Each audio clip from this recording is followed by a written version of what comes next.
Hello, I'm Dr. Paul Mattis. In this session, we want to focus in on what is our perspective or position for the project, the Virtues and Character Development Project. We want to help you understand the bigger context in which this falls. Now, I want to point out that a significant portion of the thinking that's presented here arises from a paper by Jennifer Hurt entitled The Virtues. So let's move on. The goals of the Virtues and Character Development Project is to produce resources that will enable parents to guide their students in the development of habits that lead to Christ-like character. These will be shared through churches and Christian schools and homeschool groups. Now, since character is formed throughout one's entire lifetime, these resources that are being created are intended to be used with students as early as the beginning of school and the kindergarten, the first classes they would attend, all the way through primary school and middle school and high school and into the college and university setting and even into the professional school. So all of those types of students would be involved.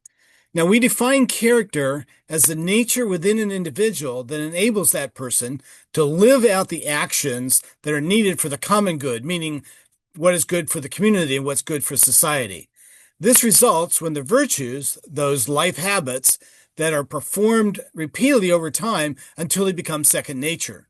At this point, the virtue has become part of one's character.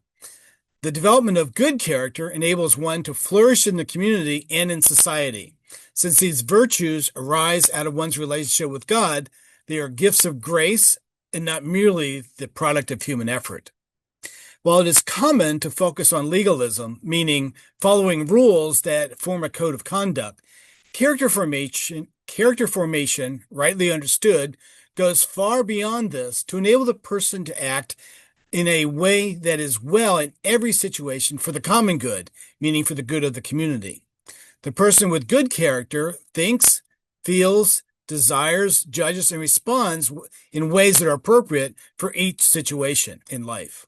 Now, it's increasingly evident that the conversation about virtues needs to have a biblical foundation to be effective.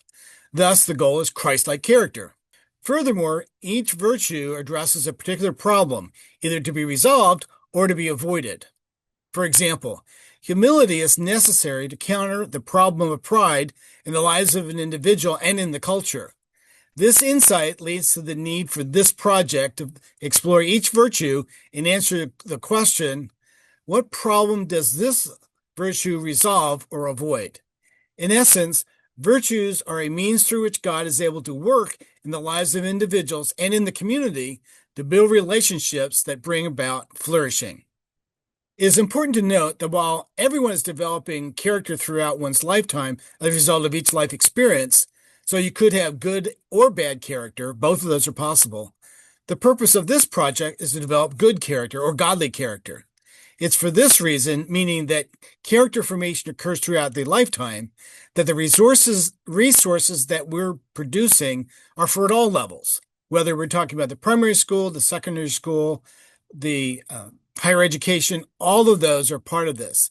And since most students complete their formal education at roughly the time in the stage of life when they begin to become parents, it is anticipated that the many years spent developing the virtues will be transferred from these new parents, to their own students, their own children, as part of their parenting. Thus, the project is going to transcend many generations. Since character formation occurs in the community, there are three specific types of community that will be the focus of the dissemination of the resources: the family, church, and school. In these settings, parents will be able to learn what resources are available, as well as gaining insight into how to explain the reasons why the virtues actually matter. This is intended to demonstrate that parents will need to work consistently with their students in these activities. This will help them recognize that character development involves peaks and valleys. There'll be times when there's going to be progress and some regression. And this is going on throughout one's entire lifetime. This will also provide an opportunity to understand that the virtues are interconnected. One does not reach maturity without growth in all of the virtues. Therefore, the tendency to focus on only a few of the virtues in one's life should be reduced. Finally, it's important to emphasize that godly character arises from transformation through the power of the Holy Spirit, just as occurs in the fruit of the Spirit. It's not the result of merely human effort. While the role of parents is considered essential, the involvement of the various communities will be vital to the overall success. The guidance given by parents and other authorities in the life of the individual contributes to the inward transformation in which the person is moved past merely a code of conduct into a life of actions that are motivated by a heart that's centered on others. Therefore, this venture is a lifelong journey. Thank you for listening.